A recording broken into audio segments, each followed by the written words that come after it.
her true story from Florida. My son said, "You ruined our lives. Get out." So I just left and cut them off.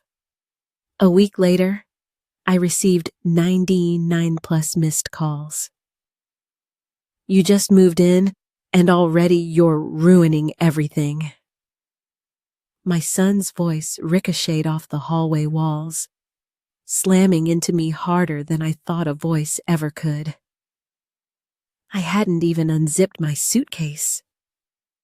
He stood in the doorway of the small guest room, if you could even call it that, a converted office with beige carpet and one small window covered by a paper-thin blind. My suitcase was still upright by the wall.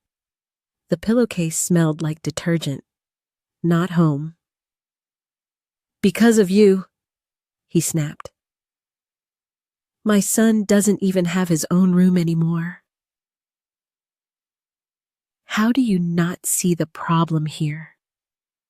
I opened my mouth, then closed it again, because anything I said would have only made it worse. I had been in the house less than 2 hours. I had just left behind everything I'd ever known. My old house, my garden, my church group. I'd sold the place I had lived in for 34 years, the same place where I watched him take his first steps, where we painted the hallway walls yellow the summer after his father died, where I buried my wedding ring under the rose bush because I couldn't bear to look at it anymore. All of that sold, gone, so I could come live with them, as he once put it. So they could take care of me now, after the minor stroke last year and the arthritis that made stairs my enemy.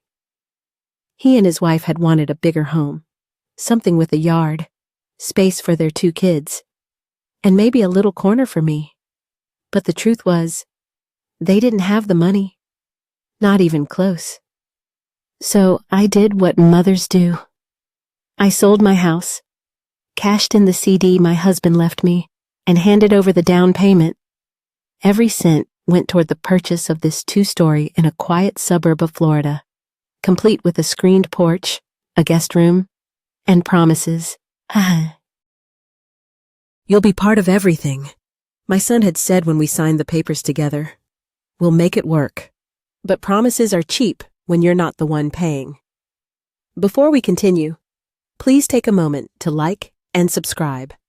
Try to watch the videos as long as possible. By watching more often, YouTube will promote these stories to a larger audience, grow your channel, and bring you more interesting things. Let's start now. Now he stood over me, eyes wide with blame, fury trembling in his fingers. "Why did you even come here, Mom?" he hissed. This was supposed to be a new start for us. Instead, we're rearranging everything for you. "You're not a queen. Okay, you don't get to just walk in and disrupt our lives." I looked at him, really looked at him, for the first time in years. I saw the tired lines around his mouth, the resentment in his eyes, and the sheer discomfort of a man forced to make space for someone he didn't expect to live this long. I looked down at my suitcase, my folded sweaters, my worn slippers, my medications lined up in a plastic bag labeled in black marker. I hadn't brought much, but somehow even my presence was too much. His wife, Sarah, hovered by the kitchen doorway. She didn't say anything. She didn't have to. The silence from her was louder than any insult. I nodded once. Not at them, at myself. Just to mark the moment. To remember it clearly. "I'll stay out of the way," I said softly. "I'll make it work." If you've ever felt like love came with conditions, and even then wasn't enough. "Come at 7 and share your pain," he scoffed. turning his back before I'd even finished the sentence. That night, I lay awake on the stiff mattress, listening to the ceiling fan buzz and thrum. From the room across the hall, I heard the sound of my grandson crying, a soft, sleepy whimper that made my chest ache. I heard my son mutter something under his breath, followed by the slam of a door. Nobody came to comfort the child. Nobody came to comfort me, either. I had moved into a house, but not a home. Everything about the first night confirmed what I didn't want to admit. I had traded the last piece of my independence for the illusion of belonging, and already, I was being pushed aside. The next morning, I woke up early. I folded the blankets, unpacked a few things, and tried to make the bed look less like a punishment. In the kitchen, Sarah passed me without a word. The coffee was already made, but not for me. I poured a cup anyway, sat at the edge of the table, and stared at the backyard. My grandson was playing in the grass, alone. No toys, just a stick and a plastic bucket. He saw me through the glass and waved. I smiled, but it didn't reach my eyes. By lunch, I'd been asked to use the bathroom downstairs only. It's just easier with the kids running around. And reminded not to use the dishwasher unless I asked first. By dinner, there were only 4 plates on the table, not 5. No one said it out loud, but the message was clear. I was not family. I was an obligation, a disruption, an afterthought. I washed my own plate, alone. That night, as I changed into my pajamas, I noticed that my suitcase, still half full, had been pushed to the closet. Not by me. They didn't even want to see the reminder of what I'd given up to be here. And so I sat down on the edge of the bed, placed my phone on the nightstand, and opened the small notebook I kept in my purse. It had been meant for grocery lists, blood pressure logs. Instead, I wrote, Day 1. My name is Evelyn Parker. I sold my house to buy theirs. And today, I was told I'm the reason their son has no room. The phone rang at 10:37 a.m. I was in the laundry room folding towels no one had asked me to fold, trying to feel useful in a house that barely acknowledged I existed. I answered on the second ring. It was a woman from the bank, Mrs. Evelyn Parker. Yes, speaking. This is Marcia with First Federal. I'm just calling to confirm your application for a $215,000 0 cents home equity loan submitted last week. We're just missing a few documents to proceed. I felt my knees go cold. Excuse me, the application to leverage your property. She paused. The house in Orange Grove Lane. You signed the initial authorization, but we still need your tax returns. I didn't sign anything. A long pause. I'm sorry, the woman said, now cautious. I didn't apply for any loan. I repeated, and I never signed anything. Her voice changed, tightened. Ma'am, would you mind confirming your last 4 digits of Social Security I gave them? There was another pause. I see. In that case, I think you should come in as soon as possible. By noon. I was sitting in a small branch office with cold air conditioning and a printout of documents I had never seen before in my life. And there it was. My name, my Social Security number, my address, and a signature that pretended to be mine. But it wasn't. The curve on the P was wrong. The slant was off. And I never used a period after my middle initial. Whoever signed this didn't know that. But I did. I walked out of the bank, holding a copy of the forged documents. My hands shaking only slightly. Not with fear, with certainty. I knew who had done this, and I knew what I had to do next. That night, I helped set the table like always. 4 plates, 2 wine glasses. My grandson played with a tablet while Sarah reheated leftovers. My son came in late, shirt unbuttoned at the collar, already frowning. We sat down to eat. I made lentil stew, Sarah announced, as if it were a peace treaty. No one replied. Halfway through dinner, I placed the papers on the table, neat, unfolded, visible. My son looked down at them, then up at me.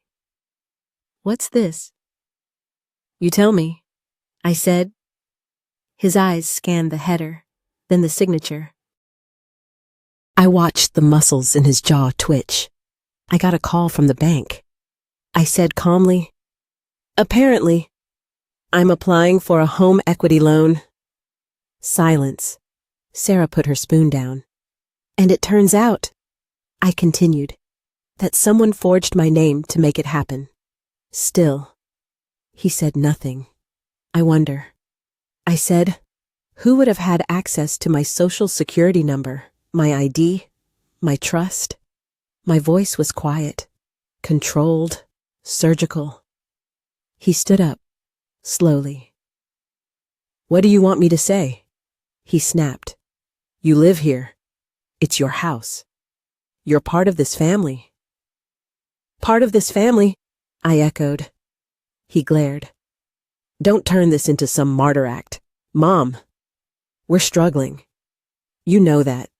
So you forged my name I borrowed against the house. Our house. You forged my name. He slammed his fist on the table. The spoon jumped. My grandson flinched. You don't understand what it's like. He shouted. We're drowning here. Sarah's job is unstable. My credit's shot. And you. I waited. You sit here folding towels and judging us? I blinked. Everything was fine until you moved in. The rage cracked out of him like lightning. You ruined our lives. Get out. The words cut through the room like a blade. I stood, slowly. Sarah reached for his arm. Mark. Stop. He yanked it away. If the only thing you have left to offer is a loan you can't even give. He spat. Then maybe it'd be better if you just died already. The room went silent. Even the boy stopped breathing. And then I saw it. Something he didn't expect. I didn't cry. I didn't scream. I reached into my pocket, pulled out a small black recorder. I pressed stop. The blinking red light went still. What's that? He asked. Panicked now. I tucked it back into my sweater. Proof, I said. He stared at me, his face contorting into something I barely recognized. You recorded me. Yes. Why? Because I'm not stupid. And this time, I needed the world to believe me. Sarah backed away slowly, her face pale. I'll go, I said, tonight if necessary. He scoffed. Good. Pack your things. I nodded, but this time I smiled, not out of joy or bitterness, but out of clarity. Because I finally knew I wasn't the one who had failed this family. They had failed me. And now, they'd finally see what happens when a woman they thought was powerless stopped protecting them. They didn't ask me to leave that night. They just made it very clear I was no longer welcome. The next morning, the coffee machine was already brewing when I came into the kitchen, but no extra cup had been left out for me. When I reached for the cabinet to get a mug, Sarah blocked it with her hip, pretending to organize the shelf. Let me just get through this real quick, she said without looking at me. I waited. 10 minutes. She never moved. That afternoon, the remote control disappeared from the living room.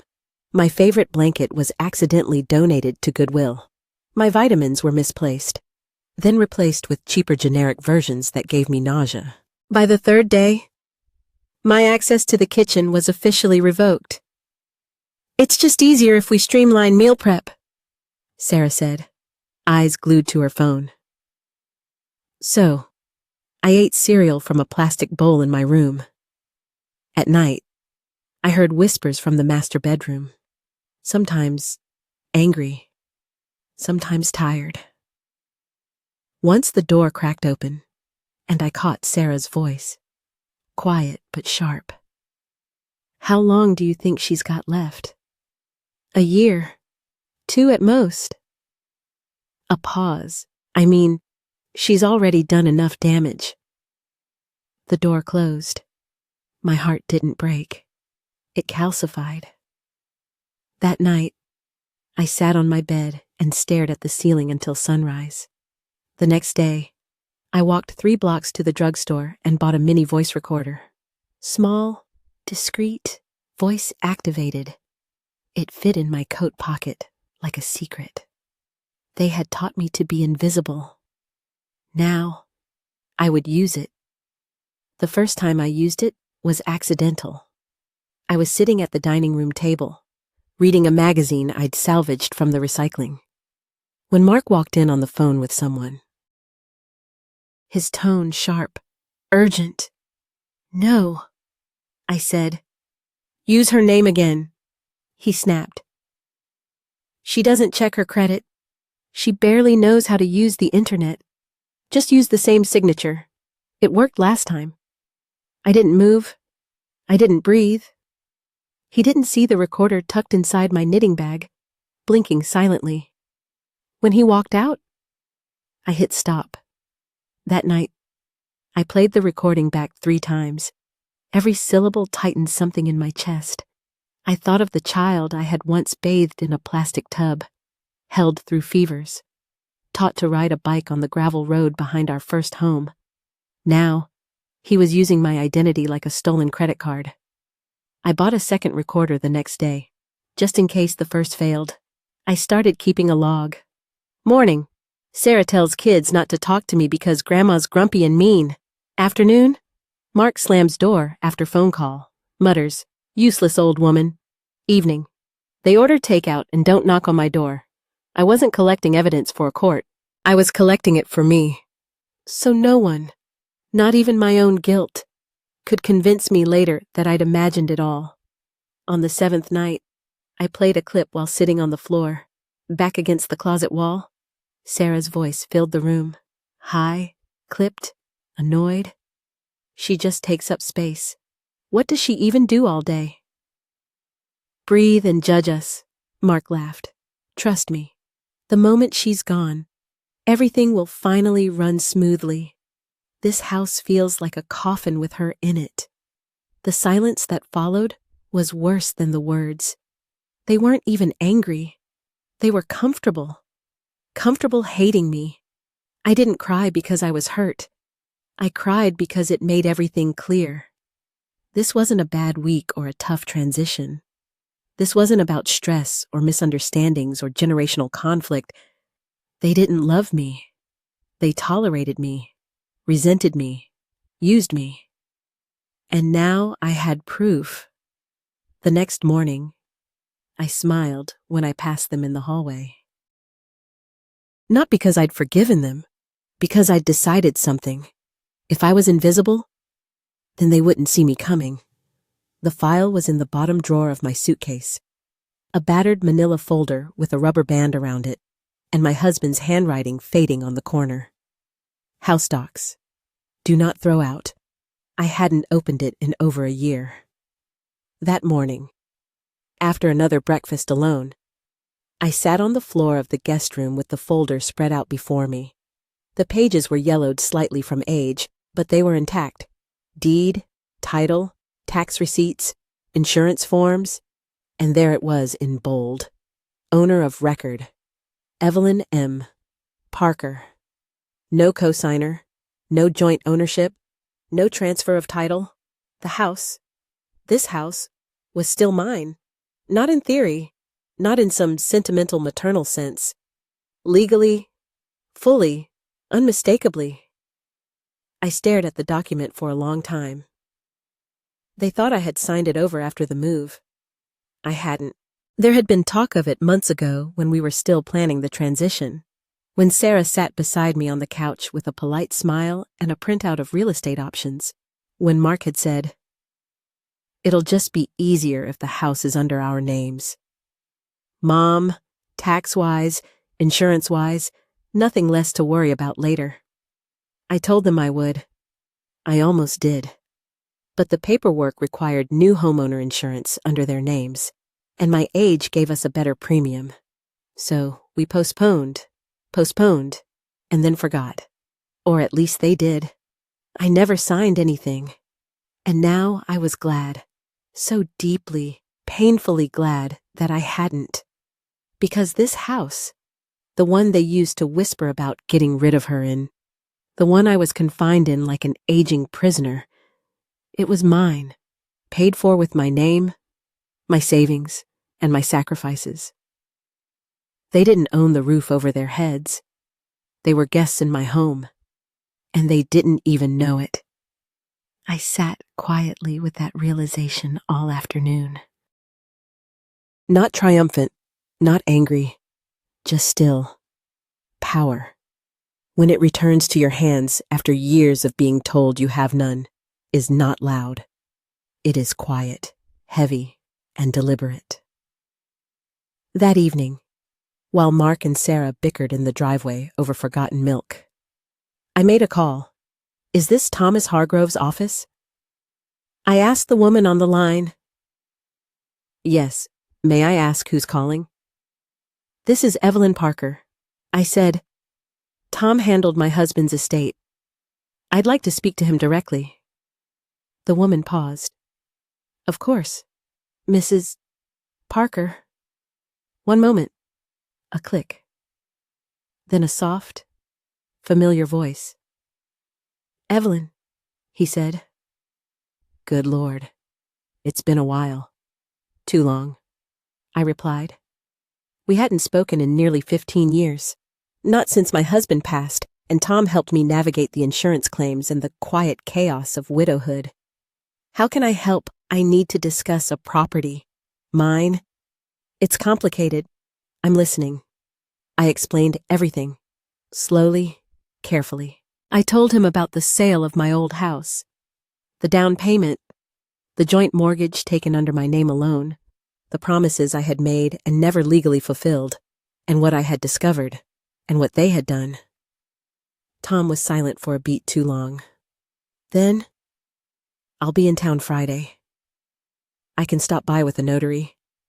We'll review everything." "Thank you," I said. "No need," he replied. "You're not the first mother I've heard this from, but you might be the first one doing something about it." I hung up and stared at the phone for a long time. Something had shifted deep inside me. Not rage, not grief. Resolve. They had thought I was too old, too soft, too tired to keep track of papers or laws or signatures. They had forgotten I was once the woman who balanced 2 jobs and still made dinner by 6:30 every night.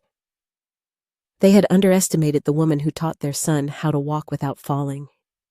Now, I would teach them something else, how to fall without knowing what hit them. Some women raised their voices.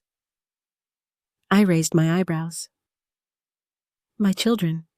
And now, quietly, my defenses.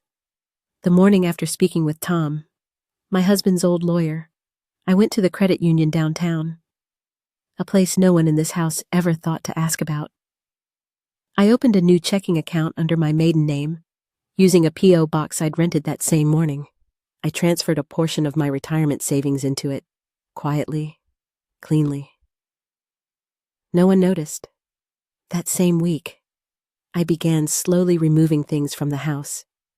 Not the big items. Not yet, but the meaningful ones. My husband's cufflinks from the top drawer of my jewelry box. the heirloom locket from behind the old sewing machine, the antique pie dish my mother gave me before she died. Little by little, they disappeared from the shelves and drawers and reappeared in a small storage unit I rented 2 towns over. Sarah thought she was slowly erasing me from the house. I was simply returning the favor. The next step was the bank. I filed a formal fraud complaint for the forged documents. The woman who took my statement had kind eyes, but didn't say much. I could tell she'd seen this before. Family, she murmured, shaking her head. Sometimes the worst ones are the ones we raise ourselves. I submitted copies of the forged signature, old handwriting samples, and a log of the calls and threats I'd recorded. That night, I played back one of the recordings while I folded laundry alone. Mark's voice came through, low and sharp. If she'd just died already, we wouldn't have to deal with all this. The silence afterward wasn't Sarah disagreeing. It was her agreeing without saying a word. I saved the file to a USB drive, labeled it in red ink. If I die too soon, play this. Then I made 3 copies. One went to Tom, my lawyer, onto my safety deposit box, and one stayed in the lining of my coat next to my heart. Tom began the paperwork a few days later. The first thing he filed was a cease and desist to the lending company processing the forged mortgage. That alone sent Mark's plan into a spiral. He followed up with a formal affidavit asserting my sole ownership of the property. Then he drafted an emergency will. Not because I was sick, but because it was clear they were hoping I would be. The new will was simple. If I passed naturally, my assets would go to a list of charities, including a women's shelter I used to volunteer for, and the local library that still had my name on a plaque in the children's section. Mark and Sarah, they were excluded, explicitly. And, should anything happen to me under suspicious circumstances, Tom had full authority to release the recordings and pursue criminal charges. He didn't ask if I wanted to press charges for the forged loan. Not yet. He knew better than to assume I was done. Every step I took was calculated. Every smile I gave at the dinner table. Every thank you, dear, when Sarah handed me a reheated bowl of soup. Every time. I nodded as if I didn't hear their whispered contempt from the hallway. They thought I was shrinking, but I was only retreating to get a better view. And from where I sat, I saw the truth. They had no idea who they were dealing with. They thought age made me easy to erase, but age only made me sharper. Sharper than the knife Sarah nearly handed me blade first one morning. Sharper than the silence Mark wore like armor around his guilt. Sharper than the betrayal they never expected me to survive. But I did more than survive. I planned, and every plan I made, every document signed, every file backed up, every thread pulled from the web they wrapped me in, was one stitch closer to freedom, not escape, reclamation. Because this wasn't just about getting out.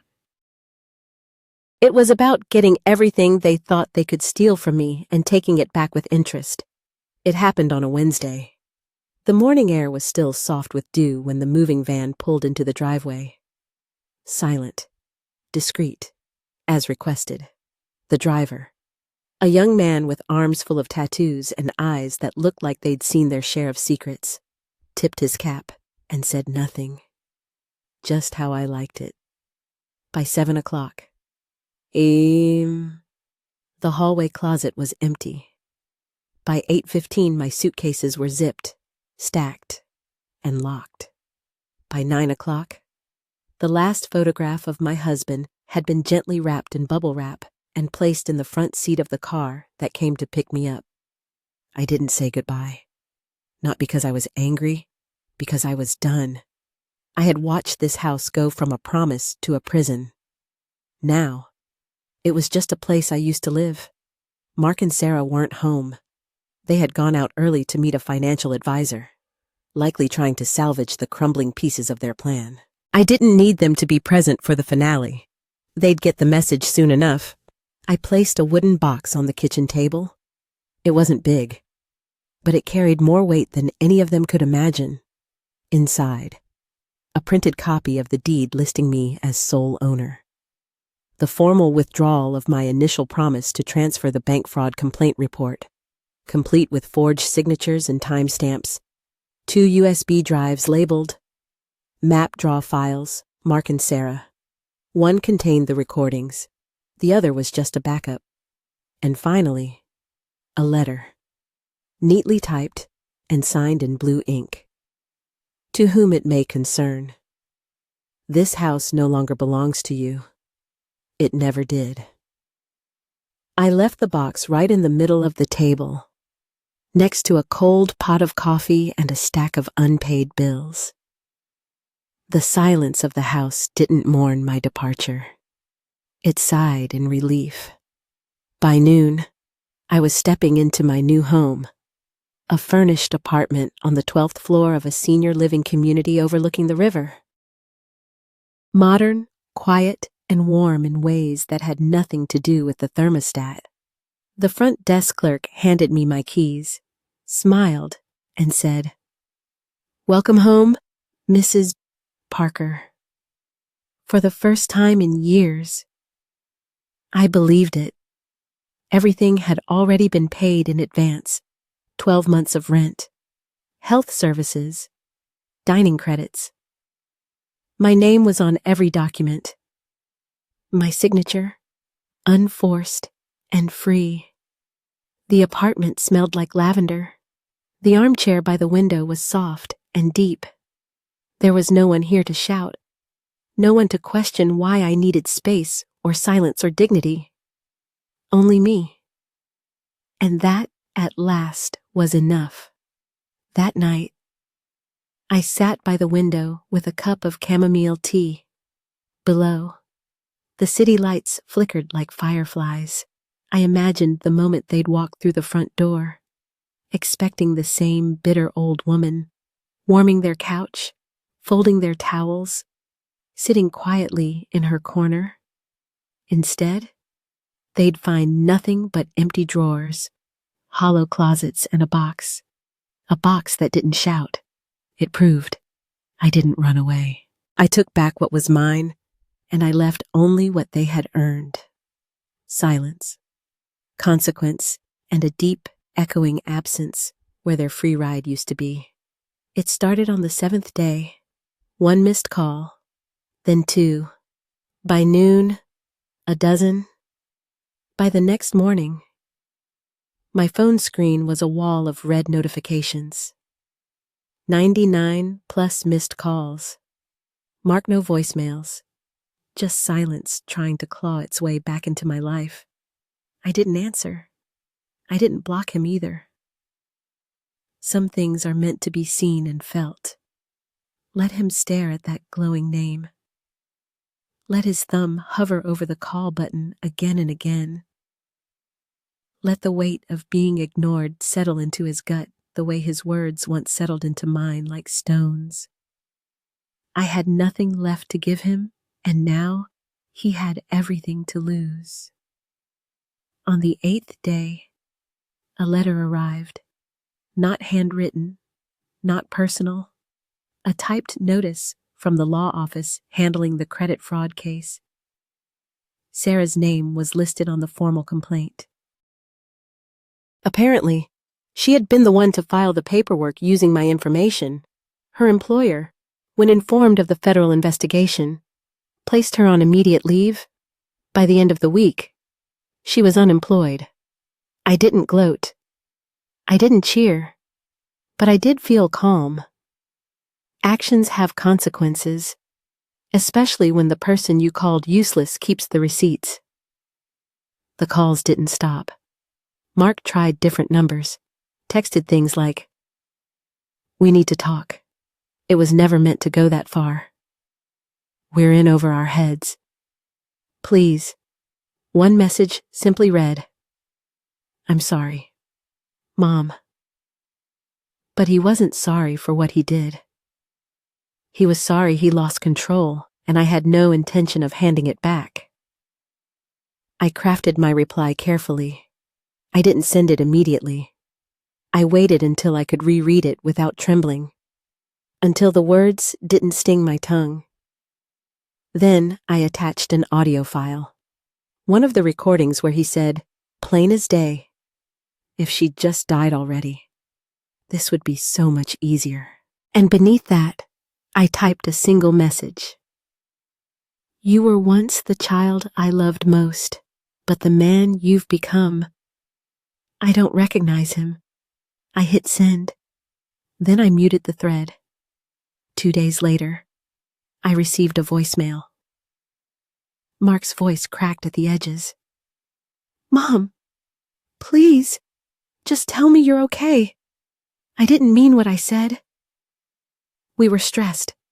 I was scared. I shouldn't have forged your name. I know it now. Silence. I didn't think you'd really leave. That was the problem, wasn't it? They never thought I would leave because they never thought I could. To them, I was a fixture, a faucet that poured money, patience, and presence without ever drying up. A mother is not supposed to walk away, but I did, not out of spite, out of survival. And he would have to learn that lesson without me. That evening, I sat on the balcony of my new home with a blanket over my knees and a glass of water resting on the table beside me. The sun dipped behind the skyline, casting gold across the rooftops. Peaceful. Earned. A neighbor waved from the balcony next door. She was reading a mystery novel and had her cat on her lap. I smiled because this life, this silence, this freedom was mine now. Not borrowed, not begged for. Mine. And I would not trade it again. Not for guilt, not for apology, not even for the boy I once sang to sleep. Some doors, once shut, should stay that way, some mornings now. I forget what sorrow used to taste like. There's a citrus tree outside my window that blooms even in winter.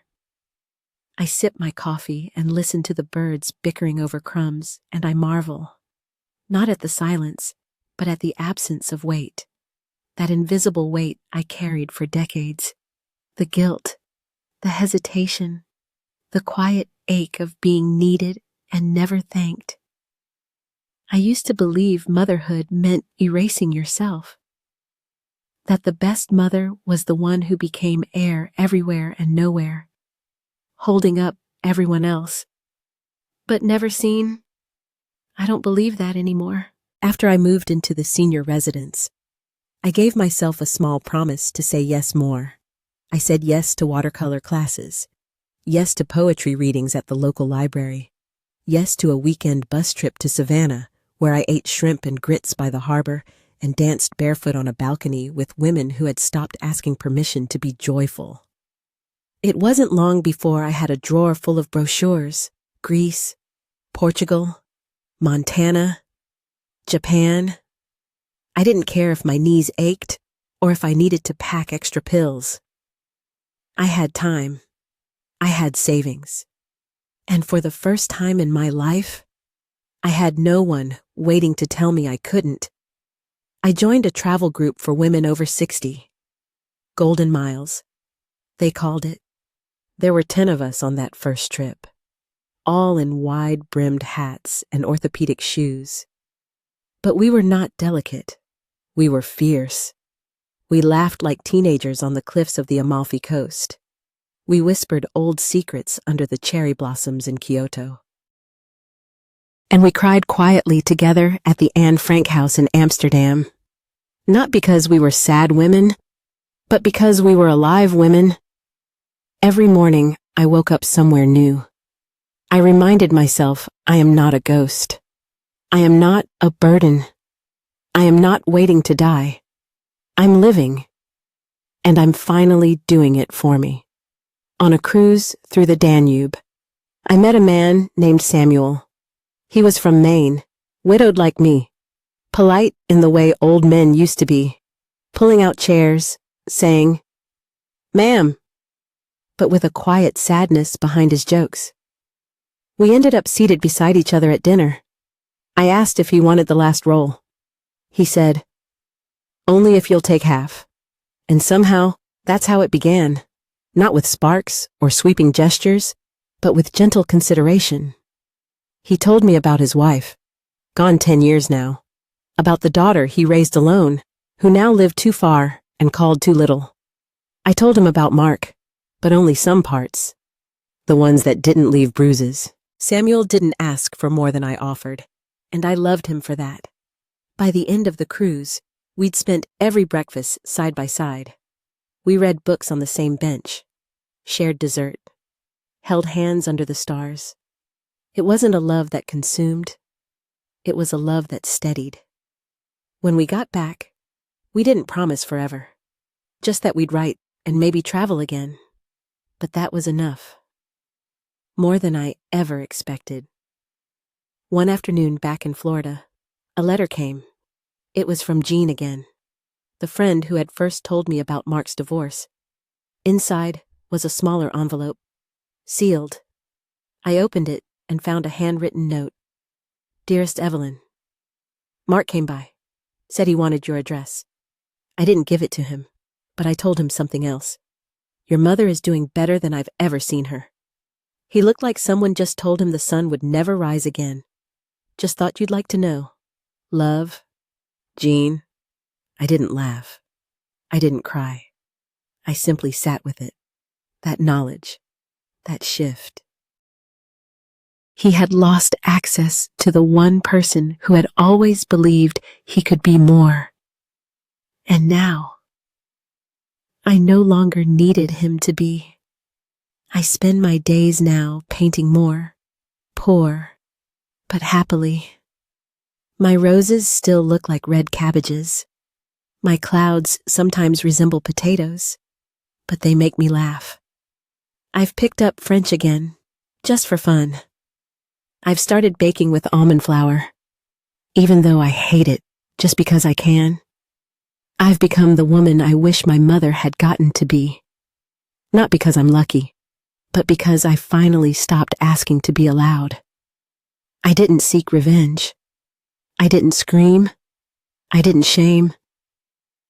I simply took back what was mine. My name, my space, my peace, my kindness.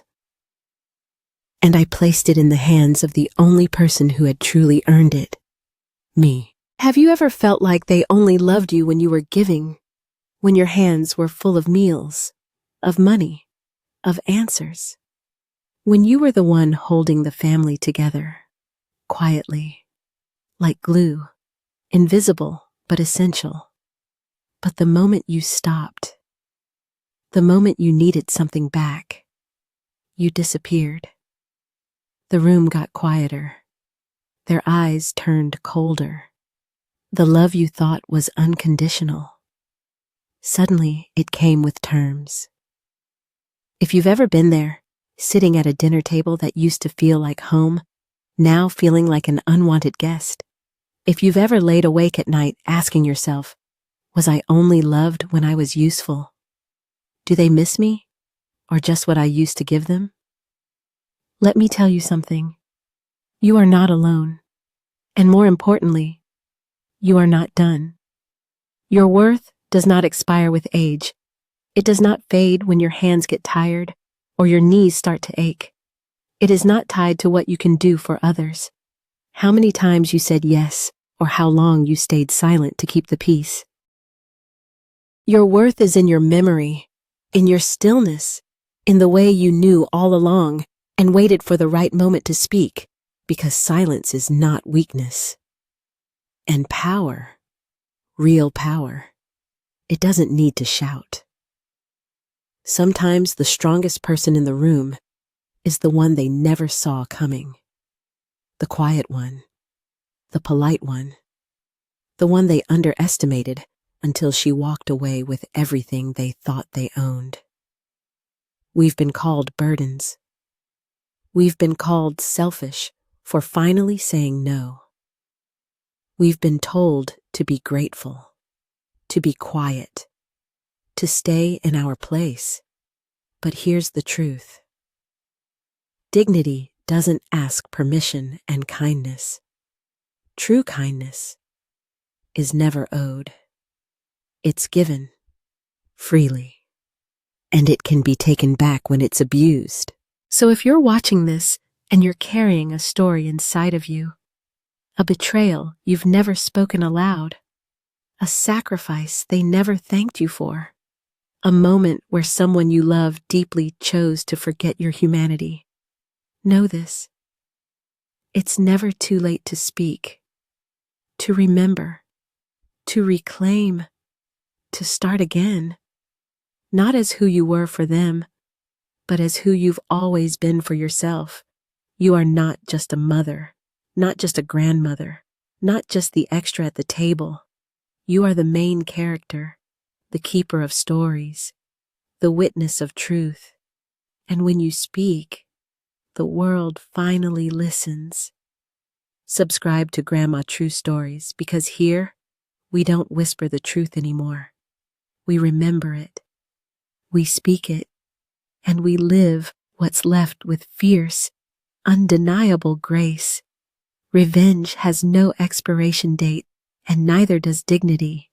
So pull up a chair, turn up the volume, and listen closely, because when a grandma speaks, it's not just a story. It's justice wrapped in memory. And finally, set free.